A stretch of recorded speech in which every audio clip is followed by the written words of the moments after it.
10 minute में बनने वाले इस पिज़्ज़ा ऑमलेट ने तो यूट्यूब पे धूम मचा देनी है। इतना मज़े का, चीज़ियस और है भी इतना सिंपल। घर के सिंपल इंग्रेडिएंट से आप बना सकते हैं मज़ेदार किस्म का पिज़्ज़ा ऑमलेट, और वो भी बग़ैर डो नीड किए हुए।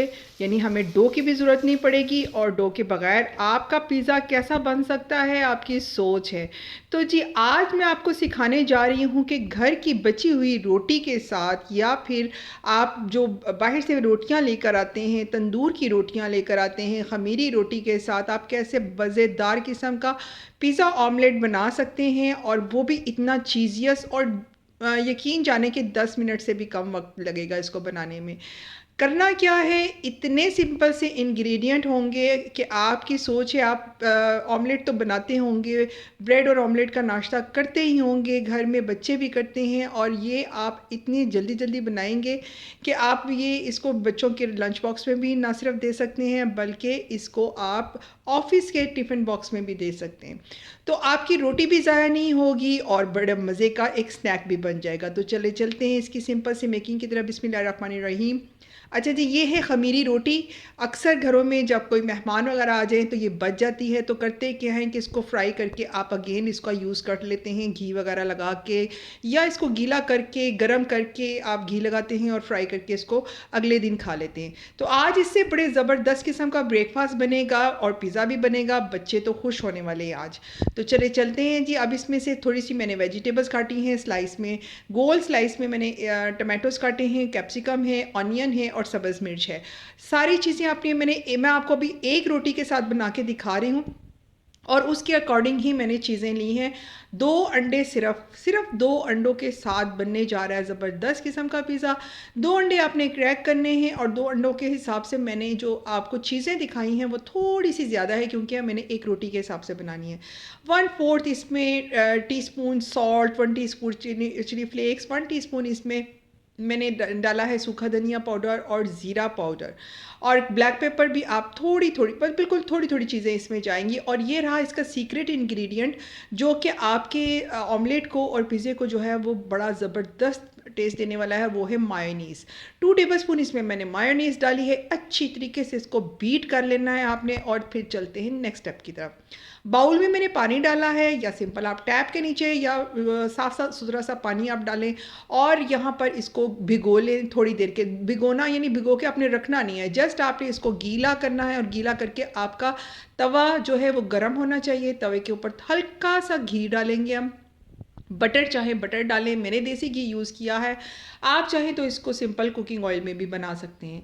तो क्या करना है जी, इसको हल्का सा आपने करना है फ्राई। ज़रा सा दबा दबा के करेंगे, क्योंकि हमने इसको गीला किया था, सोक किया था। सोक करने की रीज़न जो है वो ये है कि ये बिल्कुल फ्रेश हो जाता है। ये वैसे भी अमूमन मुझे बताइएगा कमेंट सेक्शन में कि कौन इस तरह से अगले दिन जो है ना पड़ी हुई रोटी खाता है गीली करके, और फिर उसको अच्छी तरीके से फ्राई करके। तो यहाँ पर मैंने अभी सिर्फ एक साइड पर इसको फ्राई किया है, और अगेन मैंने तवे पर घी डाला है। थोड़ा सा ज़्यादा आपको घी डालना है इसमें। और इसके बाद आपने टमाटोज़ को राउंड शेप में लगा देना है, यानी सारी की सारी जितनी भी वेजिटेबल्स मैंने काटी थी, प्याज है, कैप्सिकम है, और इसके साथ सब्ज़ मिर्चें हैं। थोड़ी सी सब्ज़ मिर्चें मैं अभी डाल दूँगी, थोड़ी सी इसके ऊपर डालूँगी। आगे चल के मैं आपको दिखाती हूँ कि इसमें मैंने करना क्या है। अंडे वाला बैटर जो है वो हमने एक साइड पर जो रखा हुआ था, अब आपने ये सारी वेजिटेबल्स को सेट करके इसके ऊपर आपने डाल देना है अंडे वाला बैटर। जो हमने मायोनीज़ डाली हुई थी ना, ये वो वाला हमने इसको ऊपर पोर कर देना है। यकीन जाने इतना ज़बरदस्त ये बनता है ना ऑमलेट, पिज़्ज़ा ऑमलेट, और वो भी रात की बची हुई रोटी के साथ, कि जब आप इसकी एक एक बाइट लेंगे तो वाह वाह तो सभी करेंगे। तो यहाँ जो फ्राई किया हुआ नान की साइड थी ना, वो हमने नीचे रख ली है, और जो फ्राई नहीं किया हुआ था उसको आपने ऊपर रख लेना है। ये अभी भी मतलब मैंने सोक की थी, इसको पानी में सोक किया हुआ था। तो इसको भी हम कुक करेंगे। जब ये नीचे से ऑमलेट बिल्कुल डन हो जाएगा तो फिर हमने इसको फ्लिप करना है। अगर आपके पास नॉन स्टिक फ्राई पैन है तो आपको प्रेफरेबली मैं आपको कहूँगी कि आप नॉन स्टिक फ्राई पैन में करें, क्योंकि ग्रिडल में थोड़ा सा ये चिपक जाता है, मुश्किल होता है इसको टर्न करना। अगर आप नॉन स्टिक में बनाएंगे तो ज़बरदस्त रहेगा। तो खैर हमने तो इसको अपनी स्किल के साथ जो है वो सीधा कर लिया था, और इसके बाद इसके ऊपर चीज़, मेरे पास स्लाइस में पड़ी हुई चीज़ थी, आपके पास मोज़रेला, चेडर, पिज़्ज़ा चीज़ जो भी अवेलेबल है, जो बच्चे शौक़ से खाते हैं, उसकी आपने एक लेयर लगा देनी है इसके ऊपर। इतना ज़बरदस्त ये मज़े का बनता है, चीज़ियस सा, और हेल्दी भी है, साथ में चीज़ियस भी है, अंडा, प्रोटीन, हर चीज़ इसके अंदर मौजूद है, कैल्शियम है, प्रोटीन है, वेजीज़ हैं हमारे पास। तो ये आपका हाई प्रोटीन नाश्ता तैयार है, प्लस कार्बोहाइड्रेट्स हैं कि हमने रोटी इसमें रोटी का यूज़ किया है। आप चाहें तो घर की बनी हुई रोटी के साथ भी इसको बना सकते हैं, चाहे तो नान के साथ भी बना सकते हैं, या ख़मीरी रोटी के साथ भी, जो भी, तंदूरी रोटी के साथ भी इवन ये बहुत ज़बरदस्त लगता है। तो मेरे पास ऑलिव्स भी पड़े हुए थे, साथ मैंने ऑलिव्स डाल दिए, ऊपर से मैंने कुछ भी नहीं डाला, कोई पिज़्ज़ा सॉस नहीं, कुछ भी नहीं।